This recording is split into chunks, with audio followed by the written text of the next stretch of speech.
Memorial Day weekend in Lacrosse, like you smell the barbecue, right? It's the tailgating, families and teams all together.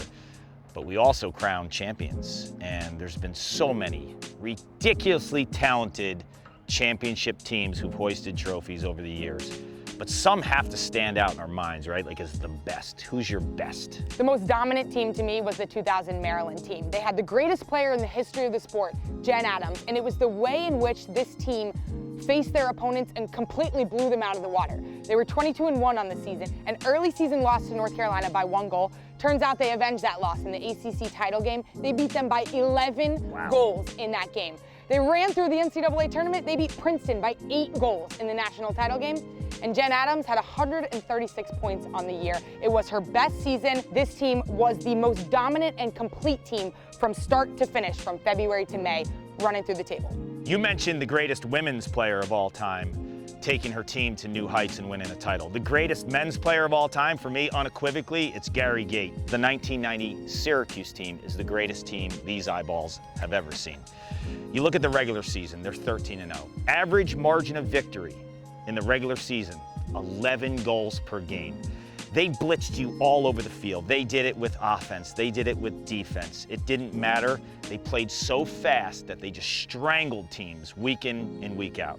On the offensive end, they had Greg Burns, who was the nation's top attacker and won the Turnbull Award. Tom Maricek, his wingmate, one of the greatest finishers the game of lacrosse has ever seen. The 2 midfielders that led the group, Gary Gait and his twin brother Paul. And his twin brother Paul was right at the same level, the best 2 college middies ever on the same line. And then on the defensive end, you had Pat McCabe, an eraser of defender. He's only in the Hall of Fame and played on multiple U.S. teams. And then Matt Palem in the cage. We know him as a PLL ref right now, but he was an All-American netminder in 1990. That team had everything. It had style, it had flair.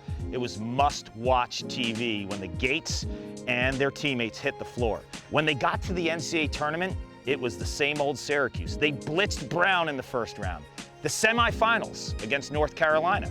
There was a defender on that team. You could ask him too. His name was Joe Bresci. He had to play against Gary Gait and Paul Gait and those ridiculously talented offensive players. They won that game 21-10. And then Loyola in the finals 2 days later by a score of 21-9. This team pulled a three-peat. They won in 88, 89, and 90. And 90, when the X was biggest on their back, they delivered. 2 dynasties that ran the table in those eras, but it was these 2 specific teams that really jumped off the page.